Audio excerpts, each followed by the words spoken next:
Hello world, the Koshka back here for another video, and I know that my first video was about the Women's March, but, well, my second video is gonna kind of be about that too. I don't know how many of you have heard of Donna Hylton. I'll go ahead and show you a picture of her. This is Donna Hylton. Some of you may already know the story behind this, some of you may not. So, for those of you who are not aware, Donna Hylton was one of the featured speakers at the Women's March a week ago, you know, the Pussy Hat March in DC. So, what do we know about her? Well, let's see. She's a criminal. Not just any criminal. I'm not talking about like a petty thief or, you know, anything like that. We're talking murder, rape, kidnap, torture, all of those nice little keywords that mean she really should not be a role model for your children, especially for, you know, women. Okay, so I'll get to exactly what the crime was in a second, although you basically know what it is. I just want to show you on their website. This is a screenshot from the Women's March website, the list of speakers, and I won't go down the entire list, but I am going to go down to where it shows her name. Here in just a second, you will see at the bottom, it'll say Donna Hylton, and look below her name. It says incarcerated. Yeah, incarcerated. So it's not like they didn't know what they were getting into. They knew exactly who she was when they invited her to be a featured speaker. They consider her to be an activist.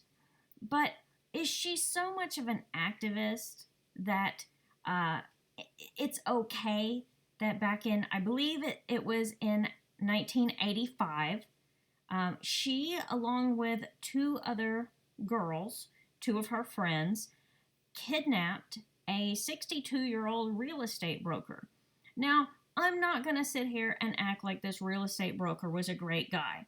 From what I have read about him, he was probably pretty questionable. From what I can tell, they were hired to do this. I don't know how much they were expected to do, but they were definitely hired to do this in the first place. But regardless, you've got to have some serious malice in your heart. You've got to be a really, really evil person to do all the things that her and her friends did to this man. Okay, so they kidnap him, all right, in his apartment, or maybe it was a different apartment. I'm not sure on that fact. But they kept him in an apartment for 15 to 20 days. The police aren't exactly sure when he died during this whole process, because they kept him there. They took turns watching him. They tortured him. Like I said, 15 to 20 days. Somewhere between 2 to 3 weeks, they tortured this man. They admitted that they used pliers to squeeze his scrotum. I'm a woman. I can only imagine how much pain that would cause. But my husband tells me it would be excruciating, which I completely believe. Anyway, also, they said that they knew he was a homo, using their words, not mine. Because, get this, they knew he was a homo because when they stuck a 3-foot steel rod up his ass, he wiggled. I just have to pause for a second. Like, what the fuck? Oh, okay. Anyway, so, yeah. Yes, they stuck a 3-foot steel rod up this man's ass. And we don't know if this was a one-time thing or how many times they did this. But like I said, they had him for over 2 weeks torturing him.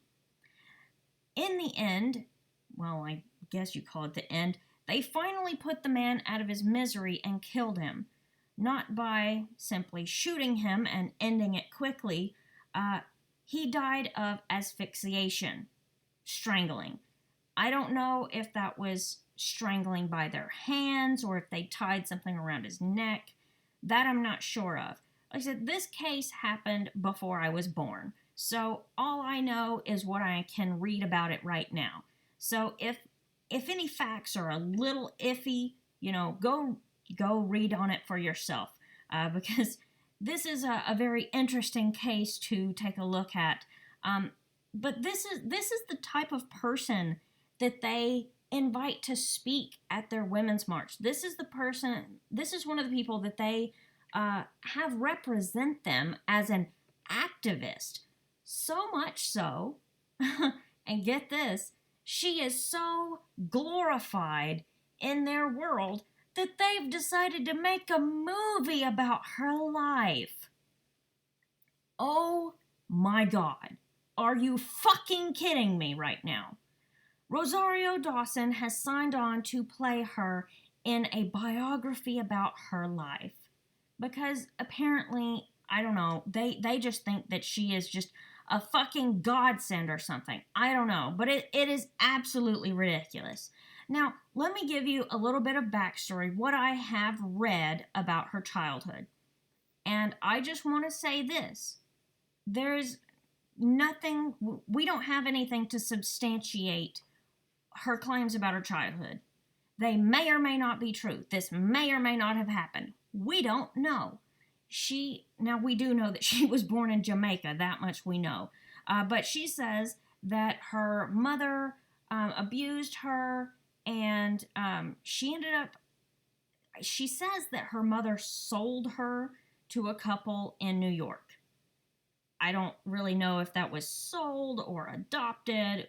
Who knows? Anyway, so she's in New York, and then she says that, oh, well, her adoptive father was a pedophile. He molested her. He touched her and all this. If that's true, I do feel sorry for her on that aspect. However, even if it's true, even if your adoptive father raped you, it does not give you the right to kidnap, torture, rape, and end up murdering a man later on in life.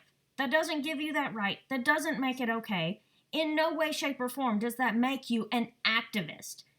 This woman, okay, and I just want to say this too. We're not talking about, oh, she allegedly did this. No, she did. It's not alleged.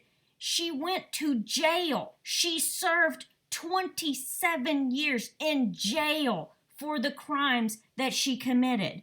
There is no question if it's true. She did these things. It is absolutely true. There is no question.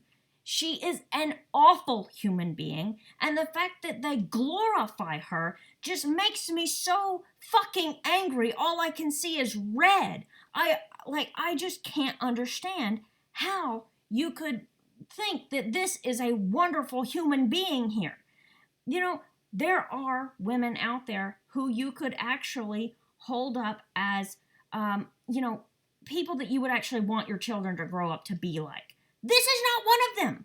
I would never want to have a child grow up and be like her in any way, shape, or form. I cannot even express to you how awful these human beings are. Oh, and she herself admitted that she personally delivered a ransom note to one of the man's friends after he was dead. After they killed him, she delivered a ransom note demanding $400,000. After they had already killed him and locked him in a trunk in the apartment and left him there. Okay, so that's Donna Hylton. That is who that Pussy Hat March glorifies as a wonderful women's rights activist bullshit. Okay, anyway. I'm going to take a break again, and hopefully you guys will subscribe to this channel and let me know your thoughts about this horrific human being in the comments below. and I will see you guys next time I have something else to rant about.